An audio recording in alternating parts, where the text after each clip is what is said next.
Bonjour à tous, on est avec Monsieur Castellani, donc ancien Aiglon, qui va nous parler un peu de son parcours, son histoire. Et on va faire un petit tour tranquillement, donc on va pas perdre de temps et on va démarrer. Hein, qu'est-ce que t'en dis? Ok, ben pas allez, c'est parti. Avec le soleil, on peut marcher. Suivez-nous. Hein. Alors, comment tu vas? Eh bien ça va. Ouais, tranquillement, tout va bien. On n'arrive pas à réaliser qu'on est sur l'ancien terrain du Stade du Ré.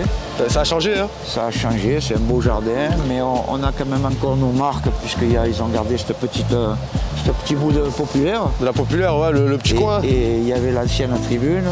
Raconte-nous comment c'était avant, là, il y a quelques minutes, tu me racontais un peu. Ben écoute, là, il y avait l'ancienne tribune des populaires, donc elle était là, il y avait les bâtiments, on se fie aux bâtiments, il y avait les buts, et nous, il y avait les vestiaires sous les tribunes à l'extrémité. Filme là-bas, Titi, regarde. Et on rentrait là, devant cette tribune, devant ce petit bout de tribune, ouais. Il y avait l'ancienne tribune d'honneur. Et dessous, il y avait les vestiaires. D'accord, tout le long là, donc à droite. Tout le long, il y avait la tribune. D'accord. À gauche. Et il y avait les vestiaires là-bas et le terrain était comme ça. Donc on s'entraînait, on sortait. C'est des souvenirs qui reviennent. Moi, j'avais 16 ans quand j'ai commencé à jouer en pro. Ton premier match en pro, c'était à 16 ans? Ouais, c'est Snella, il m'a intégré dans le groupe des pros. Ouais. À l'époque, il y avait quand même des sacrés joueurs, il n'y avait que des internationaux. À l'époque, moi je suis venu à Nice de Marseille. Toi, tu es de Marseille à la base, des PTT, je crois, voilà, c'est ça? Les PTT de Marseille. J'ai joué, on était avec Tigana, mais Jeannot Tigana. Voilà, c'est ça, j'ai vu ça, ok. Et puis bon, je suis venu, après il y a Henri Zambelli qui est venu l'année d'après, il y a Roger Jouve qui était là. Roger Jouve, ouais. Marseillais, il était de mon quartier aussi à Marseille. D'accord. Et donc moi quand j'ai débuté, ils avaient acheté les 5 internationaux, Baratelli, Camerini, Huc, Loubet et Revelli. Vous entendez les noms, hein? Voilà. Si vous ne connaissez pas, regardez sur internet. Hein. Moi, j'ai regardé là pas longtemps. Après, il y avait la grosse équipe à Nice. Moi, j'ai eu la chance de débuter avec cette équipe. Il y avait Baratelli, Eriksson, Camerini, Isnar, Quitté, Chorda. Il y avait même Adam, je crois, non? Jean-Pierre est venu après. Jean-Pierre, il y avait Revelli, Loubet, Huc, Jouve. Loubet, il allait vite hein, sur le côté. Hein. Ouais, j'ai regardé, c'était un truc de fou. Sacré joueur. Franchement, moi je ne connaissais pas réellement. Là, j'ai regardé un peu les vidéos. Loubet, regardez. Hein. Un grand ailier, il a joué à Marseille quand ils ont fait le doublé avec Skoblar, Manusson. D'accord. Quand tu vois l'attaque Skoblar, Manusson, Loubet. C'était du lourd. C'était gros, c'était lourd. Hein. Pour remettre un peu, voilà, c'était franchement, regardez un peu les vidéos, vous allez voir, ça allait très très vite. Hein. Même M. Baratelli au goal, c'était quelque chose. Hein. Ah, Doumé, c'était un sacré gardien, c'était un des meilleurs gardiens. Hein. D'ailleurs, on a eu. On va continuer la petite visite. À Nice, on a eu des grands gardiens. Il y a eu Doumé, il y a eu Hugo, Loris. Ouais. Qui est un grand gardien encore maintenant. Nice, ils arrivent à former les gardiens. Formé quand même des bons gardiens. Hein. Il y a eu Gregorini, il y a eu qui. Je parle de ceux, par exemple. Il y a les Tizi, il y en a Lionel, Tizi, ceux que j'ai connus, parce que bon, Gregorini, Loris, les Tizi, je les avais quand j'étais éducateur à l'OGC. Oui, c'est vous avez été éducateur des moins de 15, c'est ça? J'étais à moins de 15, pendant 15 ans, j'étais éducateur au centre de formation à l'OGC Nice. D'accord, vous en avez vu passer quoi? Donc j'en ai vu passer, ouais, j'ai vu passer des joueurs. Alors, vous avez eu Hugo Lloris Hugo Lloris, moi j'étais bien ami avec ses parents. Bon, sa mère n'est plus là, mais j'étais bien ami avec ses parents, il était au tennis des Combes là-bas. Et Hugo s'entraînait avec mon fils. Ils étaient gamins, ils jouaient au ballon là-bas au tennis, ils ont fait les 400 coups. Et donc après Hugo, il est venu à l'OGC Nice, mais bon, on a gardé des bons souvenirs. Bien sûr, bien sûr. Et déjà à son âge, on dessinait quand même quelque chose ou pas? Déjà, je vais te raconter une anecdote. Il jouait toujours avec mon fils, ils ont le même âge à peu près. Hein. Donc il a 35, 36 ans, Hugo. Et il jouait sur un petit terrain au fond, c'était un ancien terrain de handball, mais c'était des cailloux, des graviers. Et mon fils lui envoyait des tirs, mais mon fils jouait pas au ballon. Le dernier, hein, celui que j'avais, mon aîné a joué au ballon en 3e division à Nice. Hein. Mais il envoyait et plongeait, il allait plonger sur les cailloux. Sur les cailloux, il plongeait. On sentait qu'il y avait déjà quelque chose. Il avait l'envie de regarder le parcours qu'il a fait. Champion du monde. Hein, mais Hugo, ça a été. Là, je vois, ma fille, elle le connaît bien. Hein. Quand c'est l'année dernière, il est venu au tennis. Parce que chaque fois qu'il vient, il est reconnaissant, il vient toujours au tennis. Il se rappelle, bien sûr. Il se rappelle un peu des. Il a vu ma fille, mon petit-fils, et mon petit-fils il a demandé d'y envoyer le maillot de Tottenham, tu sais, son maillot. Par là. Et il y a envoyé, tu vois, 2 mois après, il a envoyé le maillot. Il est gentil, Hugo. Très gentil. De ce que nous on ressent, on entend parler de lui par rapport au club de Saint-Sylvestre, qui d'ailleurs, leur siège est juste là. Et bon, il joue au CEDAC aussi, il a été formé là-bas, je crois. Au CEDAC, ouais. Voilà. Au CEDAC, ouais. Et donc, non, toujours, on a Hugo Lloris, voilà, on Et voit puis, qu'il bon, il est de bonne participe. famille. Ouais, il participe, hein. Ouais. À l'égaiement de notre ville. C'est un bon gars. Et du coup, moi, je voulais parler avec vous. Je voulais savoir votre meilleur souvenir en tant que professionnel à l'OGC Nice. Alors, mon meilleur, Quelques-uns, un qui vous a, vous a marqué. Moi, un souvenir qui m'a marqué, ça a été, par exemple, mon premier match quand on a joué. À l'époque, c'était le Restart. On va jouer à Paris là-bas. Et parce que moi, quand j'ai débuté, il n'y avait qu'un 12e homme. Hein. Ouais. Et après, il y a eu un 12e, un 13e. Ouais, c'est vrai, c'était 12 gars, voilà, il y avait un remplaçant. 12 gars, 13, mais moi, j'ai jamais joué ma carrière, j'ai jamais joué où il y avait 15 remplaçants. Ouais, c'est pas quand même... Et on monte à Paris et jouer contre le Restart. Le Restart avait une belle équipe à l'époque. Et on reçoit un télégramme, Hugues suspendu.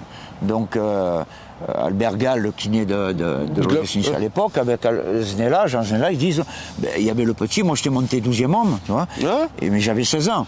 Et Znella et Gall, ils disent, bon, on va faire jouer le petit. Ouais, on va ils font tester, monter Montagnoli de l'époque, c'est un Argentin Montagnol, ils le font monter remplaçant, on gagne 2-1, et j'ai fait un malheur. Ah ouais? Alors j'ai fait un match, on gagne 2-1, je me rappelle un but de... Je crois Eriksson et Quitté, ouais. Et j'avais fait un malheur. Et c'est de là que j'ai commencé à avoir les sélections en équipe de France junior, espoir. Ah, ça allait vite, quoi, après. Ouais, après c'est allé vite. Hein. Mais enfin, bon, après j'ai flambé. C'est vrai que j'ai flambé. Hein. C'est-à-dire flambé? Ben, j'ai flambé. À l'époque, bon, je te dis, ils m'ont mis capitaine de l'équipe de France junior. Il y avait Platini, Rocheteau, Six, Bossis. Ah, vous entendez? D'accord, ah ouais, quand parce même. que j'étais le seul jeune qui jouait à... Oh, ok, vous avez été... ouais, en fait, vous étiez le Mbappé de maintenant. Pas le Mbappé, oui, pas le Mbappé. Pour commencer à 16 ans, quand même. Mais à l'époque, j'ai énormément flambé. Hein. Je dis, même j'avais 18 ans. Parce que quand il y avait l'équipe de France qui jouait, en parallèle, il y avait toujours les espoirs et les B qui jouaient. D'accord, ouais. Il y avait une semaine, l'équipe de France A joue contre l'Italie. Nous, on joue contre l'Italie aussi au Parc des Princes. On gagne 1-0. Et je fais un super match. Carton. La semaine d'après, on joue à Mulhouse à l'Allemagne. Et l'équipe de France, derrière, doit jouer l'Allemagne, l'équipe de France A. Ouais. Et l'entraîneur, c'était Hidalgo et Kovacs. Et ils m'ont convoqué pour me faire jouer, j'avais 18 ans, avec l'équipe de France A. Ah ouais, ah. Mais finalement, ils ont dit, c'était l'équipe de France, c'était en 74. C'était juste au mois de mars. En juin, ils sont champions du monde contre la Hollande de Cruyff et tout. Coupe du monde de 74, ouais. Et ils m'ont dit, bon, on trouve que tu es trop jeune, cette équipe d'Allemagne, c'est la grosse équipe. Ouais, du lourd. Et ils ont pris Saramagna à ma place, qui joue à Saint-Etienne. D'accord. Et Saramagna avait quand même 3-4 ans de plus que moi. Oui, voilà, c'était... Donc j'aurais pu avoir une sélection avec Léa. Et puis bon, finalement, j'ai devancé l'appel à l'armée. Je suis parti au bataillon de Joinville, l'équipe de France. Il est arrivé malheureusement pour moi à Markovic. Ouais. Et à l'époque, c'était la Yougoslavie. Et en Yougoslavie, les joueurs, quand ils faisaient l'armée, ils ne jouaient pas pendant 1 an. Et Markovic, quand il est arrivé à Nice, pendant 1 an, il ne m'a pas fait jouer. Parce que lui, il voulait faire jouer les joueurs qui étaient avec lui la semaine. D'accord. Alors moi, je sortais de l'équipe de France junior, B. Ouais, t'avais le palmarès quand même et tout. Voilà. Et du coup, j'ai pu jouer. Pendant 1 an, j'ai pu jouer. Voilà. Parce qu'il ne voulait pas me faire jouer. Donc pendant après, 1 an, tu l'as pas joué? Enfin, j'ai pas joué, je jouais en 3e division. Ouais, voilà, mais c'était pas le niveau que tu... Mais je jouais plus en équipe première. En équipe première, alors que j'étais presque titulaire à 17 ans en équipe première. Et d'un coup, ça s'est arrêté. Donc quand ça s'arrête comme ça, et je le dis à tous les jeunes, à tout le monde qui font du sport de haut niveau, ne lâchez jamais. Parce que moi, si tu veux, je me suis un peu découragé, j'ai lâché. Et puis, quand le moral qu'il y avait avec, c'est normal. Après. Voilà, le moral. Mais quand tu lâches physiquement et tout, tu as la petite blessure, tu as l'élongation, le petit claquage, les petits pépins, et les petits pépins sont arrivés. Et quand ils sont arrivés, les petits pépins, pendant 2-3 ans, j'ai eu du mal à revenir. Et c'était le début de carrière et ça m'a coûté cher quand même. Parce que j'aurais pu, je sais, on me le dit souvent, bien sûr. J'aurais pu faire beaucoup mieux. Et puis voilà. Et comment la suite, comment elle s'est passée du coup? Là, t'as pas joué pendant ces quelques années. Pendant 1 an, il te faisait pas jouer. Mais pendant 1 an, j'ai pas joué. Alors, je jouais en 3e division. Alors, moi, ce qui me faisait râler, c'est que bon, je lâchais pas. Ouais. Et il marquait dans les journaux, je suis impressionné par Castellani, mais je ne me faisais pas jouer quand même. Voilà. Et donc, si tu veux, après, bon, moi, je finis mon armée. Et quand je finis mon armée, à la fin de mon armée, je suis sélectionné avec l'équipe de France Espoir pour faire le tournoi de Toulon. D'accord. On fait le tournoi de Toulon, on perd en finale contre l'Argentine. Et l'Argentine, il y avait 5 internationaux qui ont été champions du monde en 78. Tu vois. Ah ouais. On perd 1-0, je finis meilleur joueur, meilleur buteur. Et donc après, bon, je finis mon armée, je reviens, mais j'ai la blessure en début de saison, j'ai la blessure. Ouais, donc ça rebloque tu vois, encore. ça, et puis quand tu es au niveau, quand tu te blesses, c'est pas comme maintenant, tu as la blessure, tu es blessé 1 mois, il te faut 2 mois pour revenir. Oui, et la saison, elle est courte, ça va vite. C'est fini après. Donc voilà, j'ai pas eu de chance. C'est vrai qu'en début de carrière, j'aurais pu être au sommet, j'ai pas eu de chance. Et je voulais savoir, vous avez joué contre le Barça, vous ou pas? Alors, moi, j'étais remplaçant contre le Barça. Vous étiez dans cette équipe? Oui, j'étais dans cette équipe. Parce que j'ai vu, j'ai regardé J'étais dans cette équipe. Racontez-nous un peu, parce que pour les plus jeunes, ça parle peut-être pas, pour les anciens, bien sûr que oui. Donc, le GC Nice en Europa League, je crois. C'était l'équivalent de l'Europa League. Voilà, c'était l'équivalent de l'Europa League.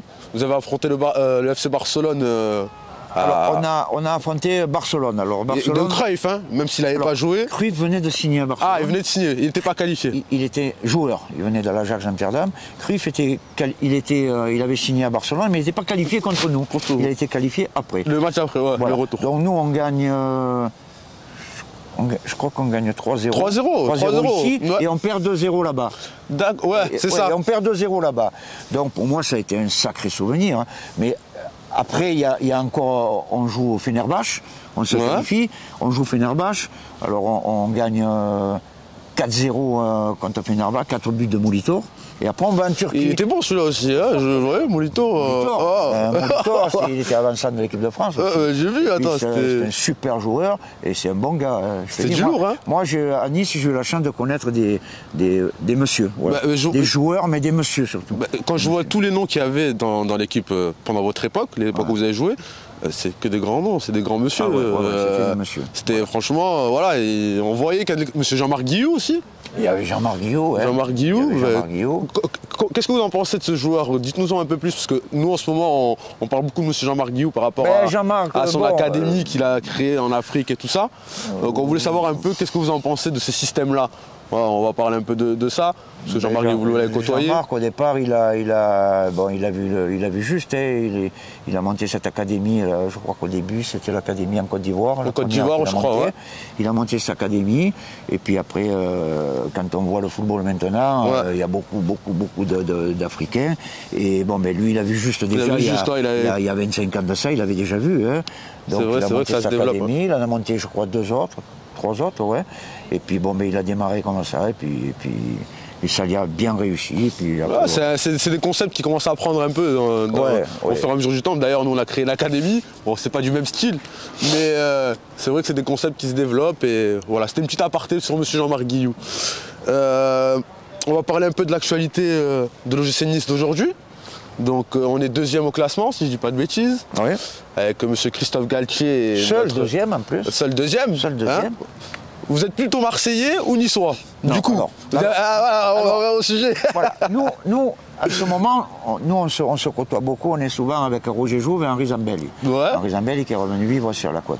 Alors on se fait beaucoup allumer par beaucoup de gens parce qu'on est 3 Marseillais. C'est ça. Alors ils nous appellent les Marseillais, on se fait allumer, on joue au boule de temps en temps, on va manger au resto, ça vous lâche pas. On est un groupe d'amis, ça s'appelle La Ferme, chez Garelli Ricci, là-bas, à Jardiland. On mange souvent et on se fait allumer. Alors ils nous appellent les Marseillais. Mais il faut savoir une chose, alors là je vais le dire devant la caméra. Écoutez bien. C'est qu'on est Marseillais de cœur, mais notre club c'est l'OGC Nice. C'est l'OGC Nice. Voilà. Après, le 2e club c'est l'OM. Bien sûr. Okay, mais on est Marseillais avant tout, mais notre club c'est l'OGC Nice. Donc bon. De toute façon, ça reste du football. S'il y a Nice-Marseille, à l'heure actuelle, s'il y a l'OM OGC Nice, on est pour l'OGC Nice. Ah, bonne nouvelle. Bon, voilà. Écoute, le sujet est clos. Ok. Voilà. Pour tous nos copains. Tous les Nissards qui les narguent à chaque fois, vous le savez, c'est 100% niçois. Exactement. Et les cœurs aussi marseillais. Il y en a qui le croiront diront pas. Hein, j'en connais certains. Tu vas te faire charrier, je pense. Hein. J'en connais certains, et j'ai fait un coucou Manu. Et alors, du coup, qu'est-ce que tu en penses de ce début de saison de Nice? Est-ce que tu penses qu'on pourrait aller toucher cette Europe cette année? Ou parce que j'ai beaucoup de supporters qui me disent tu verras, calme-toi. Nice, c'est toujours comme ça. Au début, on est première partie, on est dans les 3 premiers, et après c'est la débandade. Donc moi je leur ai dit non, là ça a changé. Là on a un coach, franchement on voit que voilà, ça se peaufine quand même par rapport aux dernières années, c'est pas pareil. Déjà, tu as dit le mot, on a un coach. On a un coach, voilà. Christophe. Bon, il y a eu des coachs. Hein, oui. Claude Puel a été un super coach. Il y a eu Frédéric Antonetti qui a été un super coach aussi. Fabre, Fabre il avait pris le travail de Claude Puel aussi, il faut savoir. Mais là, il y a Christophe Galtier qui arrive. Et donc, pour moi, c'est un super entraîneur. Pas parce qu'il est Marseillais aussi. Hein. Bien évidemment. Mais c'est un super entraîneur et c'est un meneur d'hommes. Et puis, je veux dire, il se fait respecter. Voilà. C'est ça, en fait. C'est un mec qui se fait respecter. Et on le voit à travers les matchs maintenant. Parce que bon, moi je pense que l'OGC Nice, ils vont finir deuxième, troisième sûr. Voilà. Parce que là, si tu regardes le début du championnat, on perd un point contre l'OM de pénalité. Tu perds quand même les 3 derniers matchs, sauf Lens à la maison. Tu as perdu Montpellier, tu as perdu Strasbourg, tu as perdu Metz. Et tu te retrouves deuxième, seul deuxième. Bon, il y a Marseille derrière un point. Sans gagner à domicile. On est deuxième sans gagner à domicile. Voilà, sans gagner à domicile, mais par contre, on a énormément gagné à l'extérieur aussi. On a gagné à domicile contre Lyon. 3 matchs. Non, on a gagné, mais on a énormément gagné. C'est un peu péjoratif, on a énormément gagné de matchs à l'extérieur. Oui, ce qui a fait qu'on est deuxième, donc c'est mérité. Voilà. En plus, on a une équipe qui a du caractère, c'est-à-dire première mi-temps, des fois on se cherche. Et deuxième mi-temps. Non, mais c'est mérité. Il y a du caractère, il y a de la qualité. Et puis on voit du football. Bon, pas toujours, hein, contre Metz. Ouais.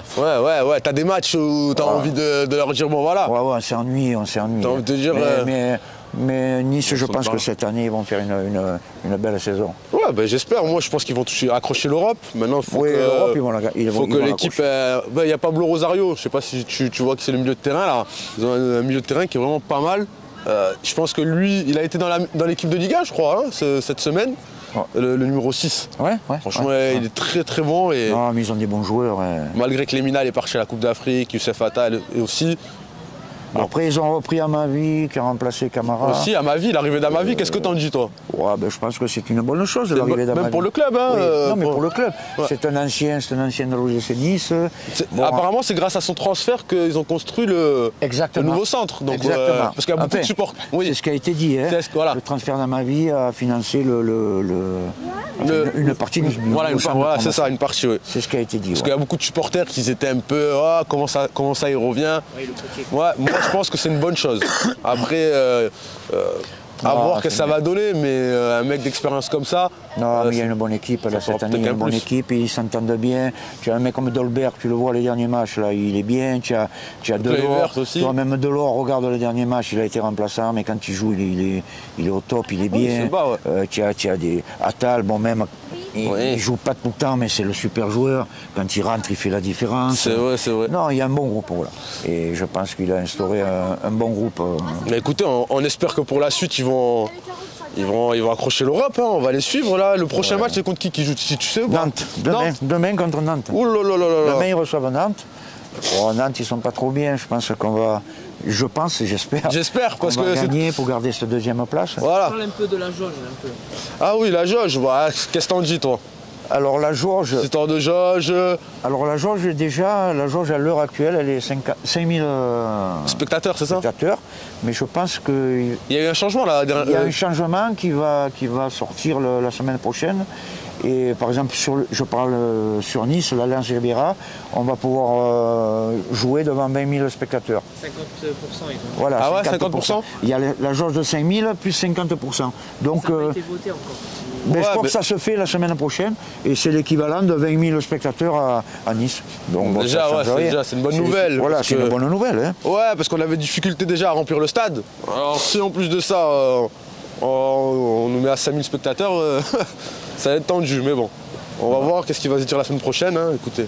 Ah, c'est bien, c'est une bonne chose. Hein. Déjà qu'on gagne demain soir contre Nantes. Donc tu pronostiques? Ben moi je dis 3-1 pour Nice. 3-1 pour Nice et les buteurs? Ouais, je sais pas qui c'est qui joue. Je sais pas l'équipe. Mais les buteurs. Gouiri, il est pas mal, Gouiri.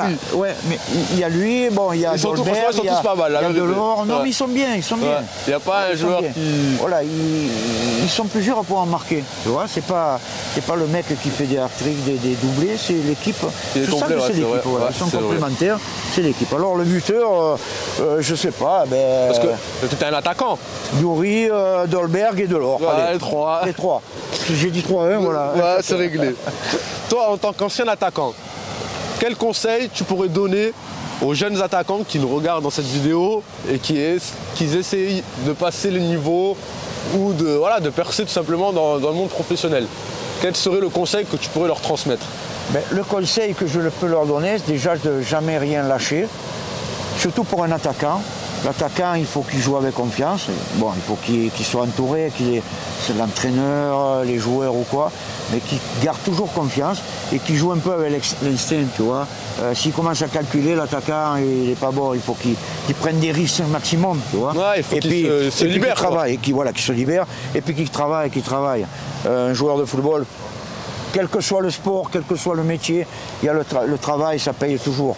Et l'attaquant, ben, il faut qu'il prenne des risques, l'attaquant. Hein. Ah, c'est un poste ingrat. Hein. Ouais, quand il marque, tout le monde est content, et quand il marque pas, c'est pas pareil, ça tire la tête. Ouais, donc, mais enfin, bon, c'est un bon poste quand même. Hein. Ah oui, mais c'est-à-dire qu'il ne faut pas lâcher, quoi. Hein. Voilà, mais il ne faut pas lâcher. Il faut pas lâcher. Ah oui, moi, s'il est bien entouré, il ne faut pas qu'il lâche. Je parle bien entouré, si l'entraîneur lui fait confiance, ses copains à côté lui font confiance. Il y a beaucoup de facteurs, qui rentrent en jeu pour l'attaquant. Parce que tu as beau être un bon attaquant, mais si tu t'entends pas bien avec le groupe ou même le coach. Si tu n'es pas en confiance ou le coach ne te fait pas jouer, voilà, on ne te verra pas. Hein. Ou le coach te fait jouer, mais tu sens qu'il n'y a pas de confiance, c'est quand même important. Hein. Pour l'attaquant, c'est important. Ben voilà. Écoute. Donc moi je leur dis accrochez-vous, travaillez, ne lâchez rien. Écoutez, il ne faut pas lâcher l'entraînement et il n'y a pas de secret. Ben, je te remercie. Ben écoute, c'est ce petit moment, de ces petites balades. Hein. C'est moi. C'était au top du top. On a appris pas mal de choses. Ça nous projette un peu dans le passé, dans le présent. Et les petits conseils pour les jeunes, donc merci à toi. Et puis on profite de souhaiter bonne année un peu à tous les supporters, l'OGC Nice, et puis tous les gens qu'on connaît, qu'on côtoie, qu'on aime. Meilleurs vœux et voilà. La santé avant tout. Hein. Et la santé surtout. Et Issa Nice, hein, comme on dit, hein, et on espère la victoire demain. Hein. Excuse-moi, ciao, à bientôt. Ciao. C'est bon, c'est carré. Ben, écoute, voilà. Donc il y avait les supporters comme ça, puisqu'il y avait les buts. Et souvent, les gens, ils étaient sur les balcons. Là. Ouais, là, je me rappelle. Toute la BSN ici. Voilà. Derrière, les gens, ils se posaient de la maison. Hein. Voilà. Le balcon mythique. Ah ouais, c'était les meilleurs, ceux-là. Hein. Du salon, ils regardaient les matchs. C'est cher, le loyer, là. Ah, même pas, je crois pas. Hein. Franchement, je pense pas. Bah, dis les loyers, ils ont même. Pendant les matchs. Ouais. Tu crois, c'est pas nous, là. Il y en a qui louaient, moi, je me rappelle les époques. Ouais, mais c'est possible. C'est possible, là, ils faisaient des soirées entre amis. C'est possible, ouais, c'est possible. Mais il y avait toujours des gens. Et alors là, si tu veux. Tu vois, je me resitue. Hein. Je me resitue, je vais te dire pourquoi. Parce que là, c'était le coin et il y avait la tribune qui venait là. Alors, si tu veux, on sortait là des vestiaires, il y avait le but là-bas. On sortait là, on se mettait là et on disait bonjour aux gens, tu vois, de la tribune, les supporters et tout. Vraiment la proximité, quoi. Voilà, la proximité, parce que le Stade du Ré, c'était la proximité. C'est ça notre force. Hein. C'était à 1 mètre, 1,50 m, la ligne de touche. C'est anglais un peu. Et donc il y avait la tribune, puisqu'il y a les tennis, c'était comme ça la tribune là-bas. Ah putain, ça me. Tu vois, là quand je vois d'ici, tu as des souvenirs qui te reviennent quand même. Hein. C'est vrai, en face. Toi, à ton époque, il n'y avait pas encore la grande tribune, c'était une petite tribune. Moi, quand j'ai débuté, il y avait une petite tribune, voilà. Il y avait une petite tribune. Hein. C'est venu après. Vous êtes déjà monté sur la tribune de la Populaire? Oui, je suis monté. Oui. Je suis monté. Parce que tu peux être joueur et jamais te monter. Non, je suis monté, je vais te dire pourquoi. Parce qu'à l'époque, on avait un entraîneur qui était entraîneur des jeunes, qui je ne comprends pas pourquoi ils n'auront pas donné le nom au centre de formation à Coxure-Ferry. Je ne sais pas si vous avez entendu parler de cet éducateur, Coxure-Ferry.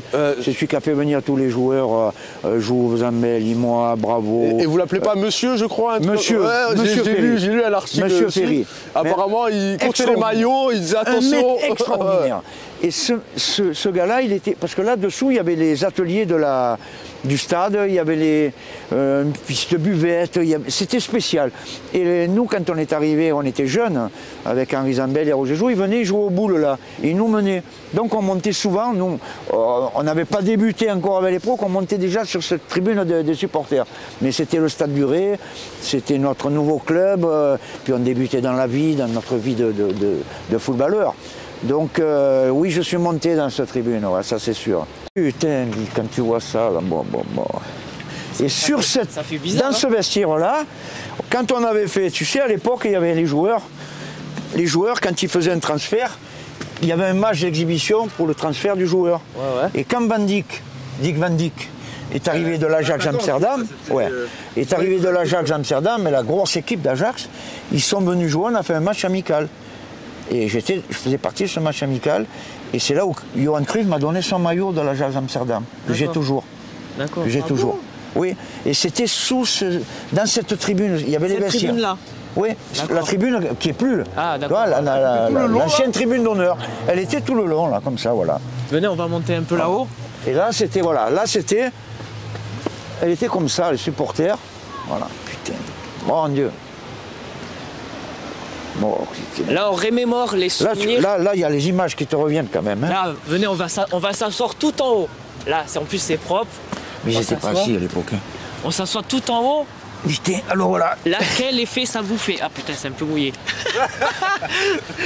Quel effet ça vous fait, là, de voir cette vue déjà?